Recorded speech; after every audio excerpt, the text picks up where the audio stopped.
There's a word in ancient Egyptian for pillow. It doesn't mean comfort. It doesn't mean rest. It means something closer to dream. And once you find out why, you'll never look at your own pillow the same way again. You lie down, you rest your head against something cold, hard, and completely unforgiving. No stuffing, no softness. Just a curved slab of stone, propped on a narrow stand, exactly the width of your neck. This is not a punishment. This is bedtime, and it has been bedtime for nearly 3,000 years. Picture ancient Egypt. The heat is relentless. The air barely moves after sunset. And on the floor of nearly every home, rich or poor, sits a bed with one strange piece of furniture beside it. A hard, curved object that Egyptologists call a headrest, and that everyone else just calls the world's least comfortable pillow. It looks like a small altar. It looks like a tiny throne for your skull.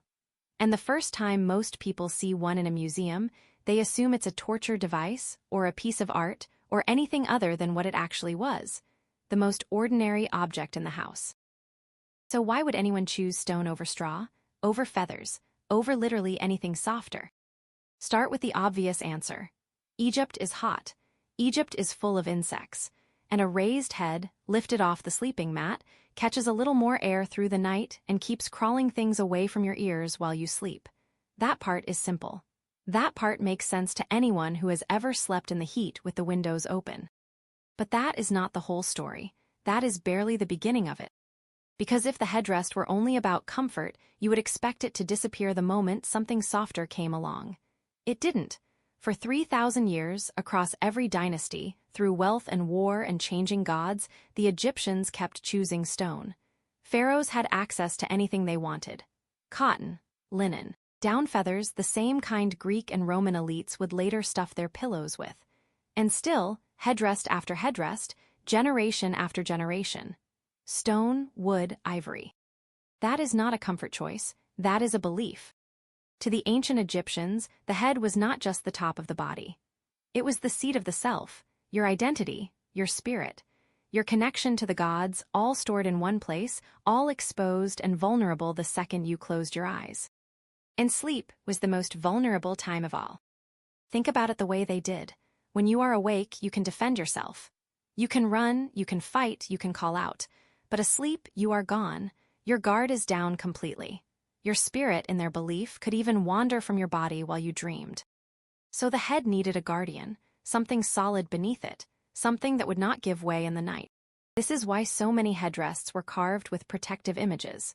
The god Bes appears again and again on these objects. A squat, fierce, almost comically ugly little deity whose entire job was scaring off evil while you slept. Bes didn't have to be beautiful. He had to be terrifying enough to make a demon think twice. Sometimes it wasn't Bes alone. Taweret appears too, part hippopotamus, part crocodile, part something no living animal could explain, standing guard over mothers, children, and anyone vulnerable enough to need her. The headrest, in other words, wasn't decorated for beauty. It was decorated like a warning sign nailed to the gates of a fortress. Something stands here, and it is not friendly to whatever might be coming for you. Some headrests went even further, carved with the shape of the horizon itself, the curve where the sun rises each morning. Lay your head in that curve, and you weren't just resting. You were lying down inside a tiny model of the sky, your skull cradled exactly where the sun reappears at dawn.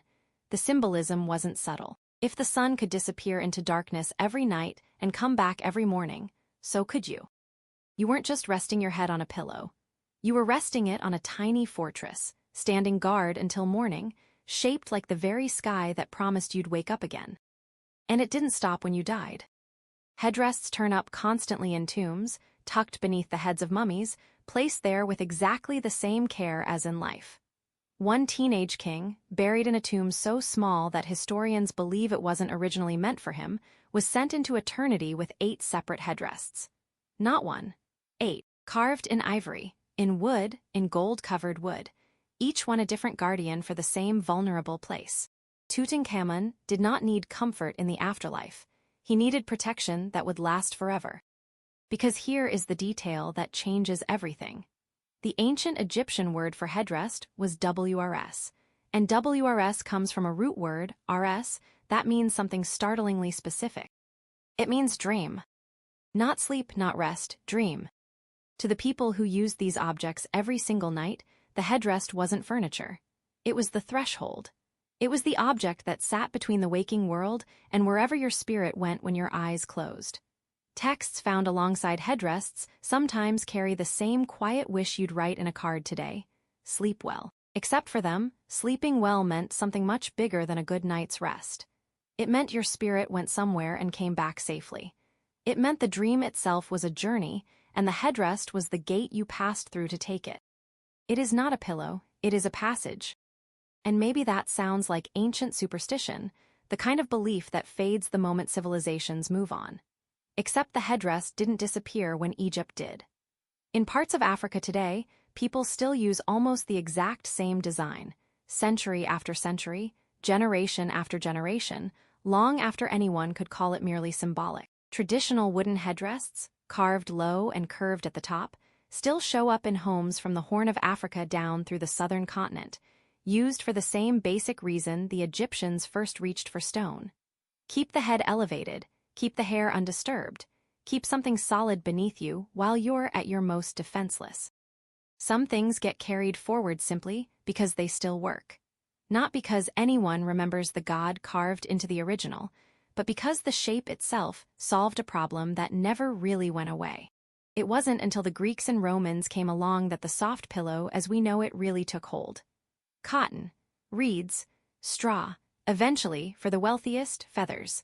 Comfort, finally, allowed to matter on its own without needing a spiritual justification to earn its place beside the bed. So somewhere in that shift, sleep stopped being a journey you needed protecting on and started being something you simply wanted to enjoy. Now think about your own pillow. Soft, familiar, utterly unremarkable. You don't bless it. You don't carve a god into it.